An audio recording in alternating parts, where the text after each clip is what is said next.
indications in that respect.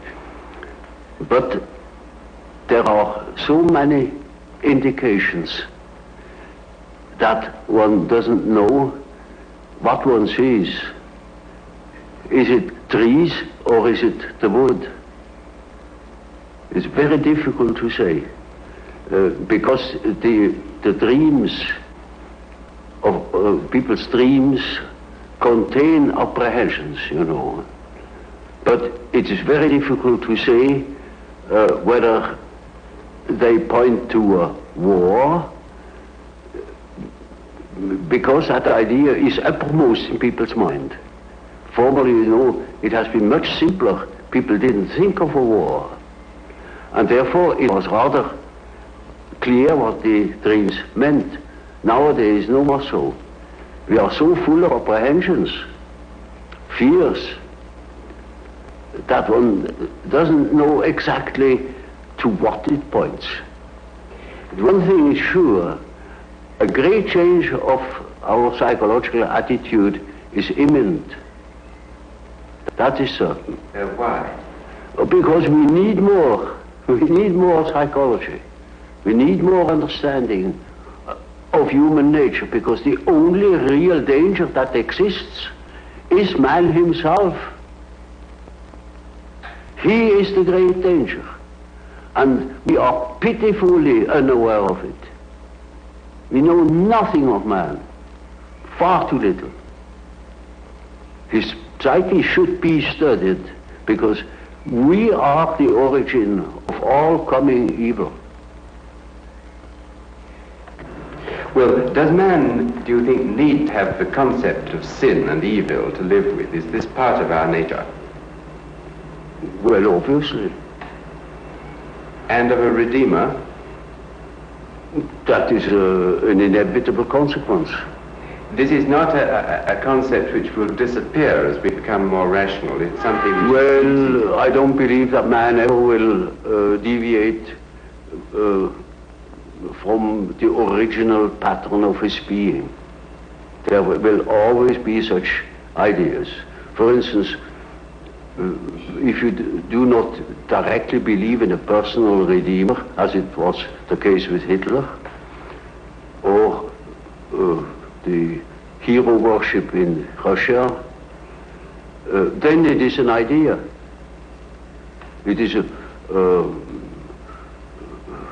symbolic idea. You have written one time and another some sentences which have surprised me a little about death. Now, in particular, I remember you said that death is psychologically just as important as birth, and like it, it's an integral part of life. But surely it can't be like birth if it's an end, can it? Yes, if it's an end. And there we are not quite certain about this end. Because, you know, there are these peculiar faculties of the psyche, that it isn't entirely confined to space and time. You can have dreams or visions of the future. You can see round corners and such things. Only ignorance deny these facts. It's quite evident that they do exist and have existed always. Now, these facts show that the psyche, in part at least, is not dependent upon these confinements. And then what? When the psyche is not under that obligation to live in time and space alone, and obviously it doesn't, then to that extent the psyche is not submitted to those laws. And that means a practical continuation of life, of a sort of psychical existence beyond time and space. Do you yourself believe that death is probably the end, or do you believe that? Well, I can't say. You see, the word belief is a difficult thing for me. I don't believe. I must have a reason for a certain hypothesis. Either I know a thing, and when I know it, I don't need to believe it. if I don't allow myself, for instance, to believe a thing just for the sake of believing it. I can't believe it. But when there are sufficient reasons for a certain hypothesis, I shall accept these reasons, naturally, and should say, we have to reckon with the possibility of so-and-so, you know. Well, now, you told us that we should regard death as being a goal, yes, and that to shrink away from it is to evade life and live life purposes. Yes. What advice would you give to people in their later life to enable them to do this, when most of them must in fact believe that death is the end of everything? Well, you see, I have treated many old people, and it's quite interesting to watch what the unconscious is doing with the fact that it is apparently threatened with a complete end. It disregards it. Life behaves as if it were going on. And so I think it is better for old people to live on, to look forward to the next day, as if he had to spend centuries. And then he lives properly. But when he is afraid, when he doesn't look forward, he looks back, he petrifies, he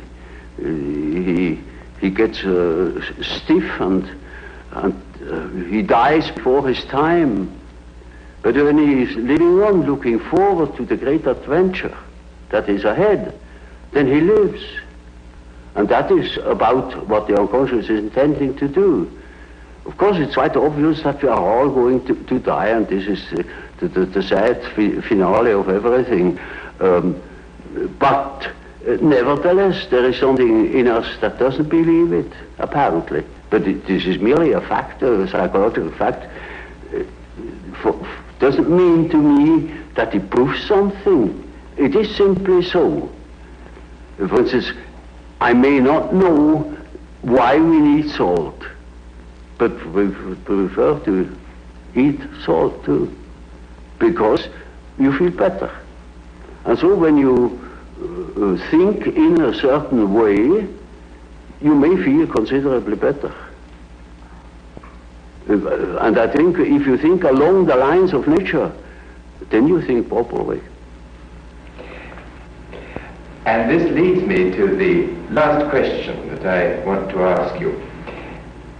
As the world becomes more technically efficient, it seems increasingly necessary for people to behave communally and collectively. Now, do you think it's possible that the highest development of man may be to submerge his own individuality in a kind of collective consciousness? That's hardly possible. I think there will be a reaction. A reaction will set in against this communal dissociation. You know, man doesn't stand forever his nullification. Once there will be a reaction, and I see it setting in. You know, when I think of my patients, they all seek their own existence, and to assure their existence against that complete atomization into nothingness or into meaninglessness.